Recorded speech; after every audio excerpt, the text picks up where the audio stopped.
O período sardo da história da Igreja, do ano 1517 até o arrebatamento da Igreja. Quando, em 31 de outubro de 1517, Martinho Lutero, um monge católico romano, pregou suas famosas 95 teses, atacando o ensino da Igreja Católica na porta da Catedral de Wittenberg, na Alemanha, ele estava expressando um protesto que iria abalar a Igreja até seus fundamentos. O paganismo enraizado nos rituais do catolicismo havia reinado supremo durante séculos. A venda de indulgência por João Testzel, emissário do Papa, para a reconstrução da Igreja de São Pedro em Roma, foi apenas a fagulha que inflamou a chama impetuosa do protestantismo. Lutero voltou a atenção dos homens do ritualismo e formalismo às Escrituras. O clamor que ameaçava o poder de Roma era a palavra que havia trazido a salvação a Lutero, pessoalmente. O justo viverá da fé. De repente, os homens queriam saber o que diz a Escritura. Uma pergunta difícil de ser prontamente respondida, pois as Escrituras haviam sido proibidas aos leigos desde o ano 1229. Todavia, Deus levantou homens equipados para pregar a palavra, traduzir a palavra e imprimir a palavra. A máquina de impressão havia sido usada por Caston em 1487 e o primeiro livro a ser impresso foi a Bíblia. Homens de Deus vieram depois de Calvino e a história da Igreja foi enaltecida com nomes como Erasmo, Calvino, Tendle, Farel e uma multidão de outros. A vida somente por intermédio de Cristo foi pregada e multidões foram salvas pela graça. Havia grande esperança no poder do Espírito de Deus nos primeiros dias do período da Reforma. Em muitas terras a mensagem se espalhou, apesar dos esforços da Igreja Católica Romana e da Contra-Reforma. Entretanto, logo ficou claro que a esperança inicial não seria realizada e foi nos desenvolvimentos subsequentes que os presságios de Cristo na mensagem a Sardo se tornaram muito evidentes. As sombras nestas mensagens deste período da história da Igreja podem ser resumidas da seguinte forma. Primeiro, as Escrituras. Enquanto os primeiros reformadores insistiam na autoridade das Escrituras com respeito à salvação, muitos não achavam que as mesmas Escrituras davam instruções claras aos cristãos sobre a ordem e prática da Igreja. Poucos viam a autoridade da Igreja local como coisa importante. Um que via esta importância foi William Farel, que trabalhou na França e na Suíça, em locais onde se falava o francês, mas sua foi uma voz solitária. Quando confrontados com a oposição papal, a reação natural foi unir as igrejas numa organização nacional modelada, em grande parte, na Igreja Romana. Quando ameaçado por exércitos enviados pelo decreto do Papa, Lutero buscou a ajuda dos príncipes alemães e abriu o caminho para a Igreja do Estado, apoiadas pelo poder político e militar. Os homens acharam que era mais fácil confiar em homens do que depender no poder do Espírito de Deus. Eles preferiram contar com intriga humana e força física. Apesar da sua afirmação sola a Escritura não era o suficiente. Como resultado, a obra permaneceu incompleta. Segundo, as obras incompletas. Com a falta de obediência às Escrituras e o Espírito de Deus, não tendo autoridade absoluta, ficou claro que o resultado seria o estabelecimento de escrituras hierárquicas baseadas no modelo do catolicismo romano.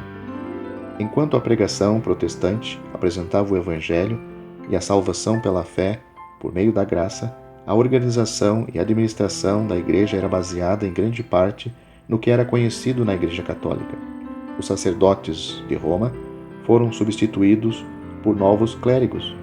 É verdade que, nos primeiros dias, a grande maioria destes homens eram genuinamente convertidos, mas, com o passar dos anos, as qualificações acadêmicas se tornaram mais importantes do que o novo nascimento, e os púlpitos do sistema denominacional foram preenchidos por homens não convertidos.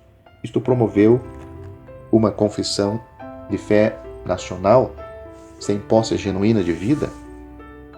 A acomodação se tornou o princípio mais importante e não a verdade das Escrituras.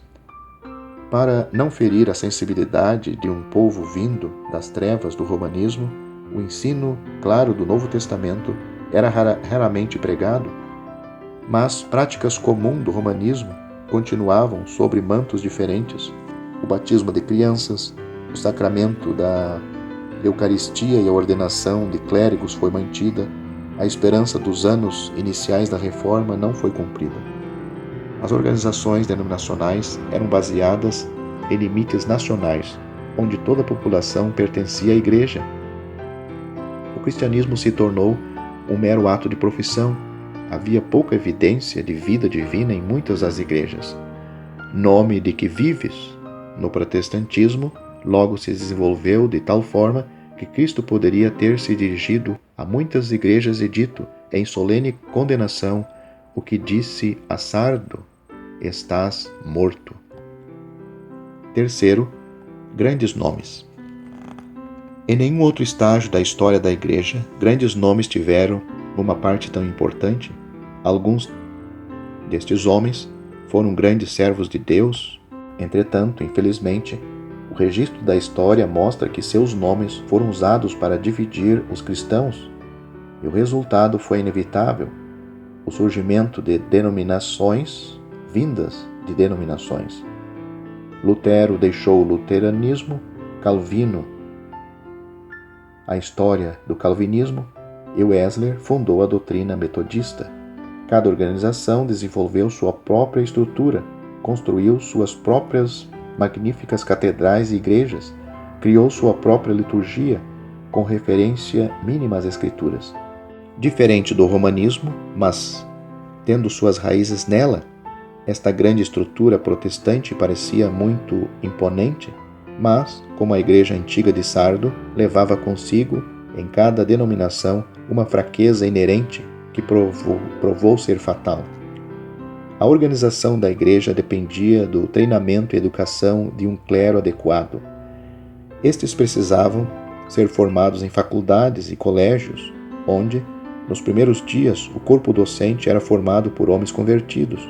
Com o passar dos anos, os primeiros professores foram substituídos por outros que não tinham as mesmas convicções. Dentro de uma geração, aquilo que havia começado como uma escola evangélica e conservadora se tornou liberal. As Escrituras foram questionadas e em seguida negadas. Com homens incrédulos ocupando os púlpitos, o gnosticismo e ateísmo invadiram a igreja, e meros professos ocupavam os bancos. Não é de se admirar que o Senhor virá como ladrão para o denominacionalismo? A maior parte deles nunca conheceu a vida eterna. O livro de registro de membros de uma igreja tem pouco a ver com o livro da vida. Quarto, um remanescente. No entanto, no meio de tanta profissão nominal, Cristo ainda tem algumas pessoas que o conhecem pessoalmente, que anda separado de toda a morte ao seu redor. O ritualismo e o racionalismo podem prevalecer em muitas denominações, mas Cristo, na era de Sardo, tem os que andam com ele, e estes vencedores, ele alegremente confessará diante de seu Pai num dia ainda vindouro.